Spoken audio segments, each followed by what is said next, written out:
ke dalam termnya software. Ya.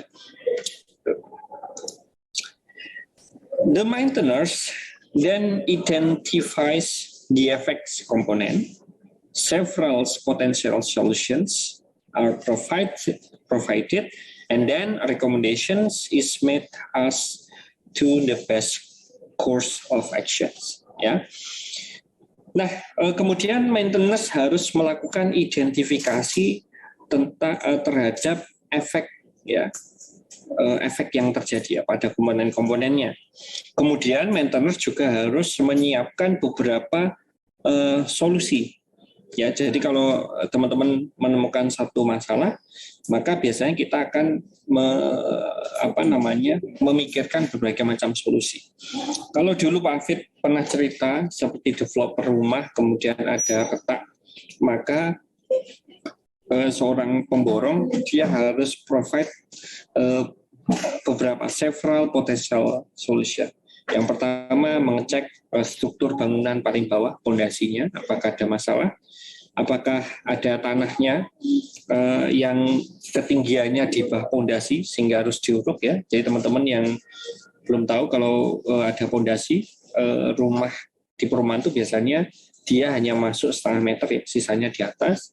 Nah, kalau sebelah rumahnya belum ada bangunannya, belum ada tanahnya, maka sangat mungkin terjadi pergeseran, sehingga pergeseran itu bisa memunculkan retak. Nah, sehingga di sini seorang pemborong harus provide several potential solutions, seperti misalnya menangani ini dengan menguruk atau dengan menguati dengan semen dan sebagainya. Ya, kemudian merekomendasikan mana sih terhadap case retak ini yang paling sesuai. Oh, yang paling sesuai ini memang harus dilakukan pengurukan.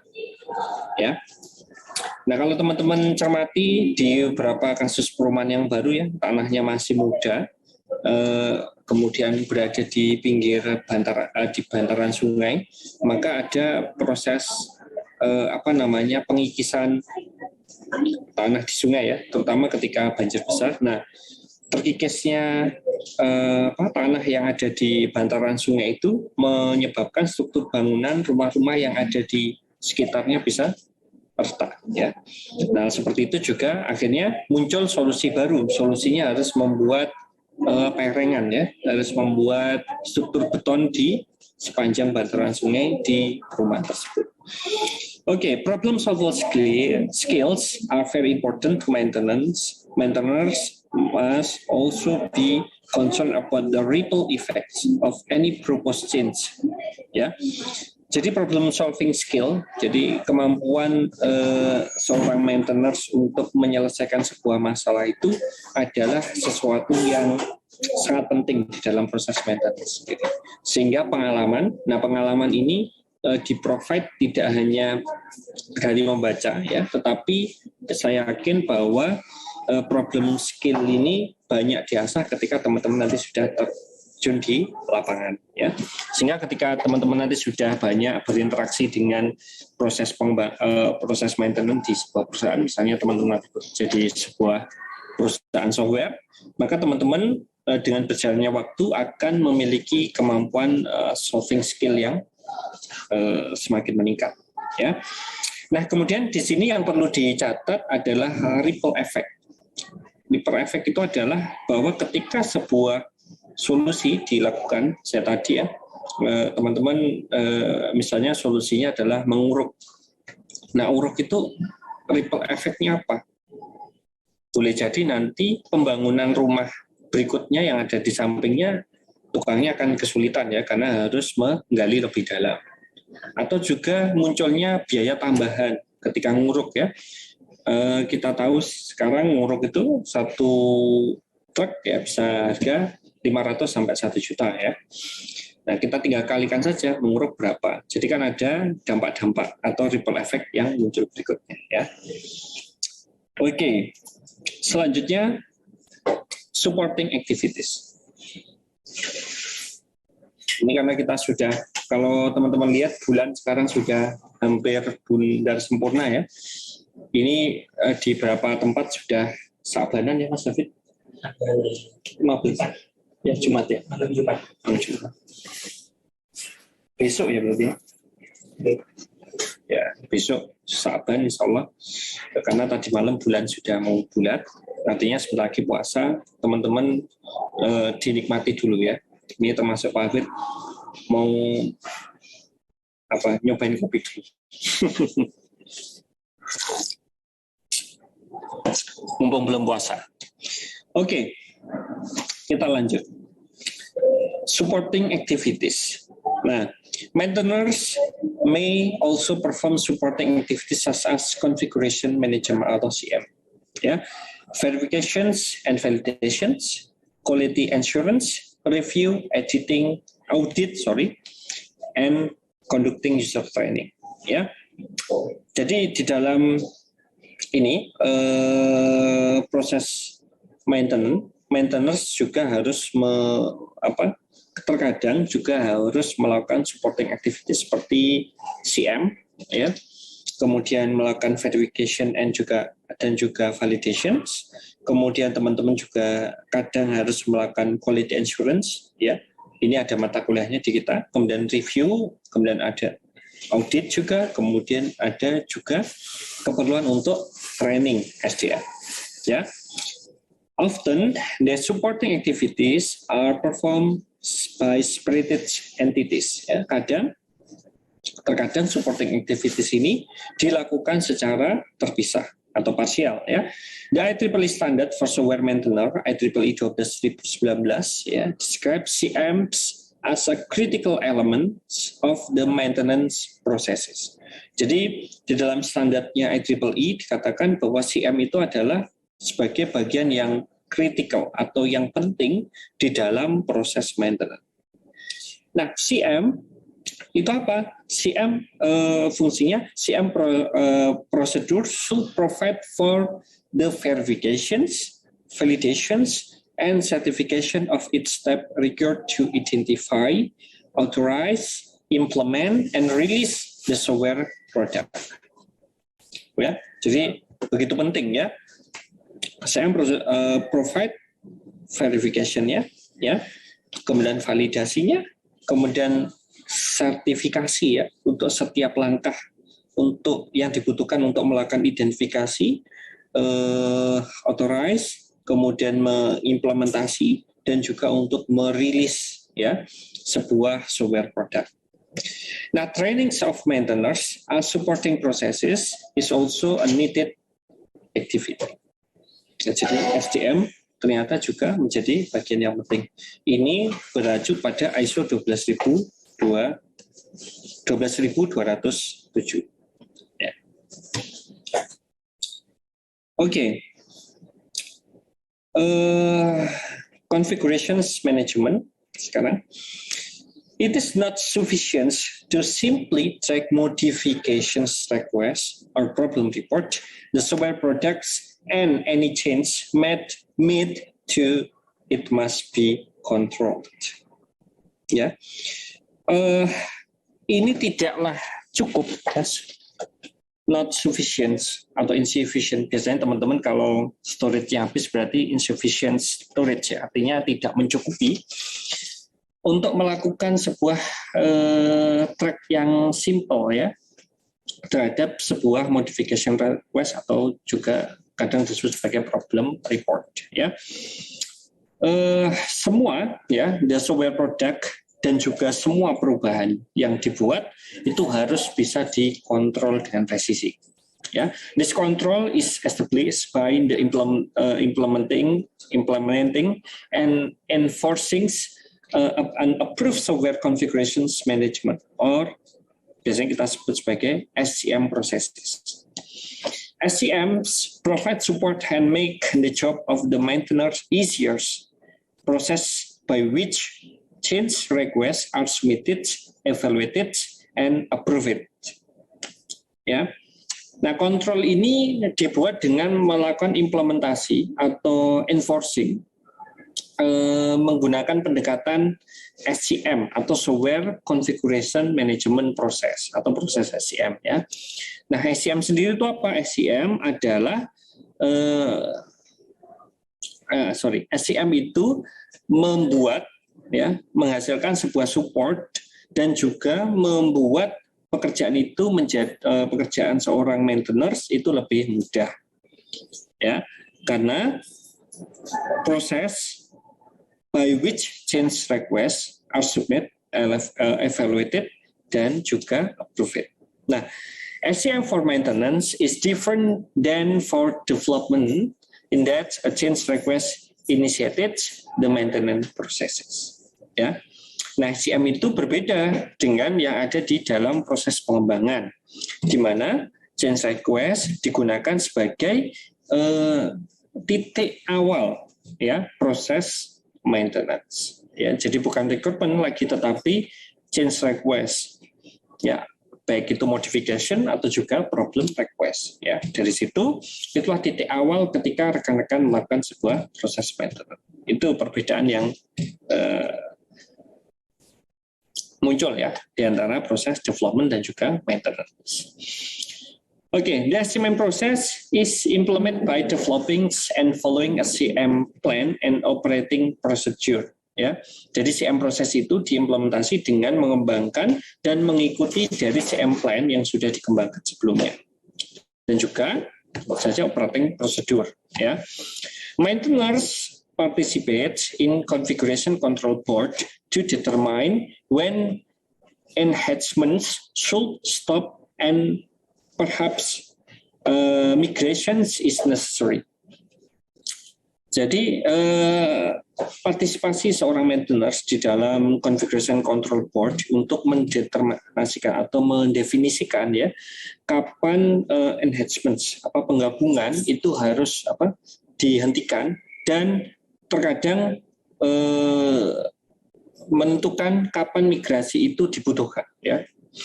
Nah, problem severity is often used to decide who and when a problem will be fixed. Ya, jadi problem severity kadang digunakan untuk menentukan bagaimana dan kapan sebuah problem akan diselesaikan. Quality. Okay. It is not sufficient to simply hope that increased quality will result from the maintenance of software. It must be planned and processes implemented to support the maintenance processes. Jadi kita tidak bisa berharap bahwa peningkatan kualitas dari sebuah software itu dapat dihasilkan dari sebuah software maintenance, ya. Tetapi sebuah kualitas itu ternyata harus direncanakan dan harus diproses implementasinya untuk mensupport sebuah proses maintenance. Ya, the activities and techniques for software quality assurer or SQA, ya, ini ada mata kuliahnya tersendiri, and V&V must be selected in concern with all of the processes to achieve the level of quality desired. Ya, jadi aktivitas dan juga teknik SQA itu dan juga V&V harus dipilih ya untuk di segmen-segmen proses ya. Untuk tertentu ya, jadi teman-teman harus memilih mana proses yang segmen proses mana yang harus diberikan treatment aktivitas itu ya, untuk menghasilkan sebuah level kualitas yang diinginkan ya. This is implemented by developing and following SQA and V&V plans and procedures ya. Jadi teman-teman bisa lihat detailnya ada di Quit to Swibook ya, chapter 11. Teman-teman bisa baca secara mandiri. Oke. Sekarang setelah kualitas, ternyata kualitas itu adalah harus diimplement. Tidak bisa kualitas itu muncul tiba-tiba ya. Ketika teman-teman terus melakukan maintenance proses terus-menerus, ternyata itu tidak cukup untuk menghasilkan kualitas. Tapi kualitas memang harus direncanakan dan diukur. Nah, posisinya ternyata untuk kualitas adalah mensupport dari proses maintenance.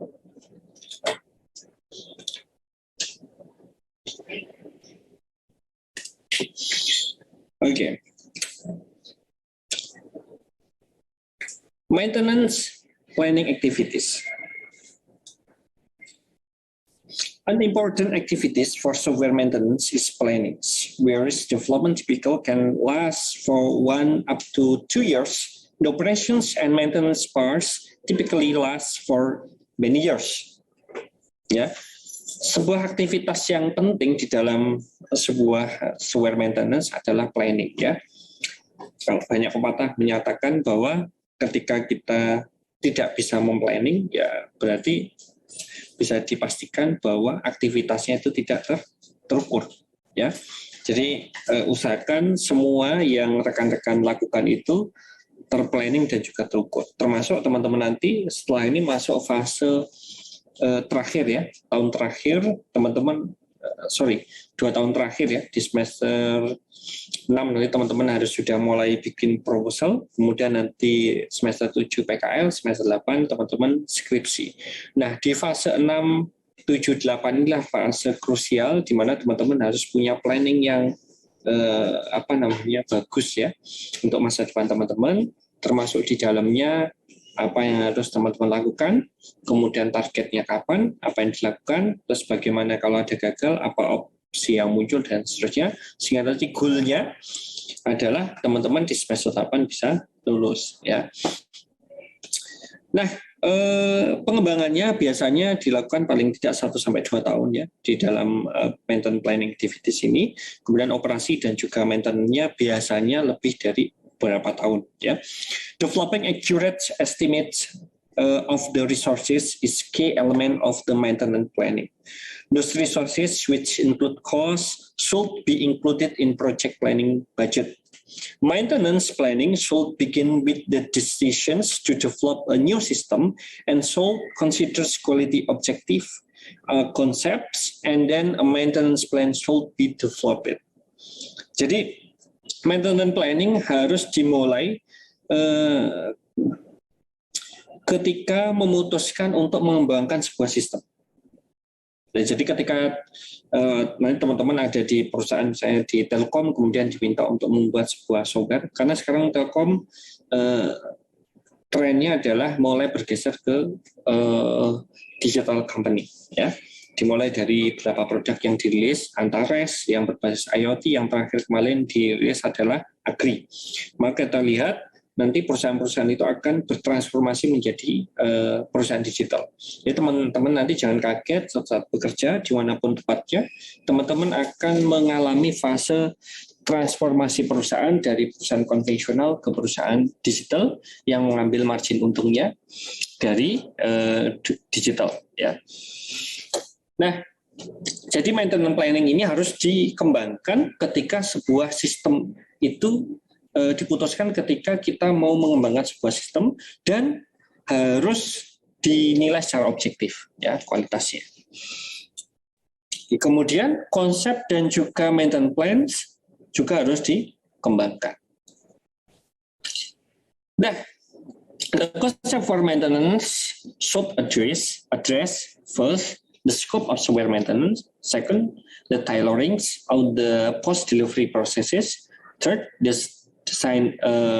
designations of who will provide maintenance, the last, an estimate of life cycle cost. Ini empat hal yang penting rekan-rekan ukur nanti. Yang pertama yaitu scope ya dari software maintenance-nya sampai di mana, ini penting ya. Karena kalau tidak diukur, nanti user biasanya bisa minta kemana-mana ya. Yang kedua, the tailorings of the post-delivery processes, jadi kapan nanti penjahitnya ya, atau perbaikannya itu sampai mana ya setelah post-delivery prosesnya, apakah setahun, 2 tahun supportnya dan seterusnya. The destinations as who will provide maintenance, siapa yang akan melakukan maintenance, dan juga harus mengestimasi berapa biaya yang dibutuhkan untuk life cycle-nya. Oke. Once the maintenance concept is determined, the next step is to develop the maintenance plans. The maintenance plans should be prepared during the software development and should specify who user will request modification or report problems. Maintenance planning is addressed in IEEE 12019 and also ISO 14764. Kemudian ISO 14764 provide guideline for the maintenance plan. Oke. Nah, kemudian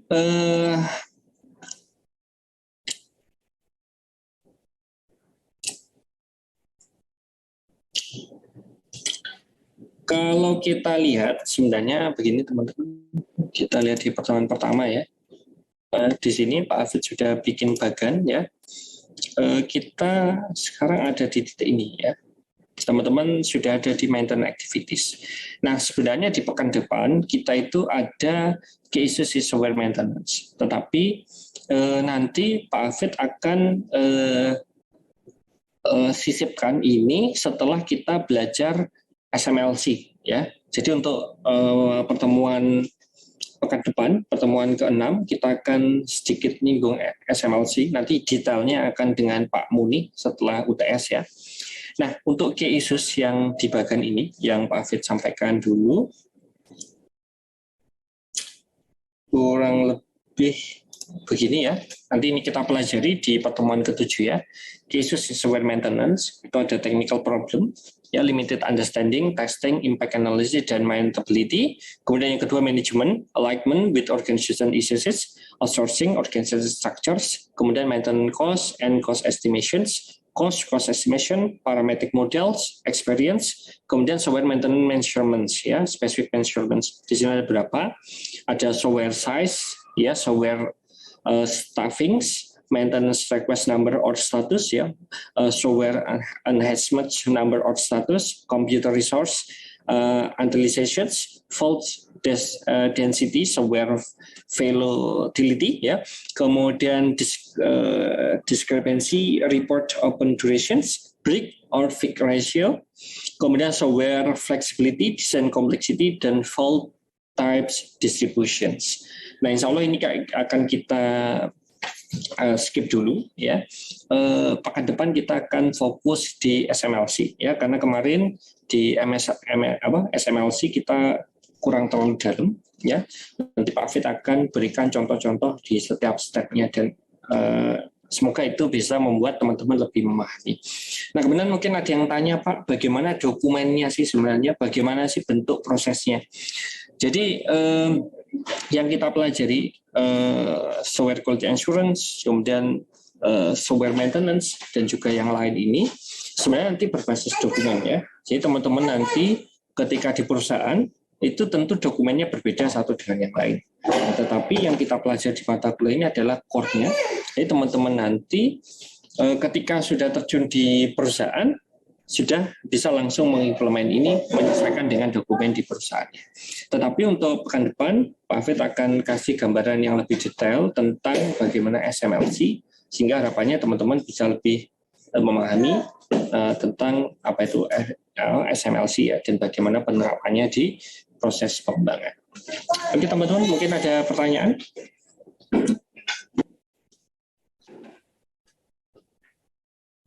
Oke.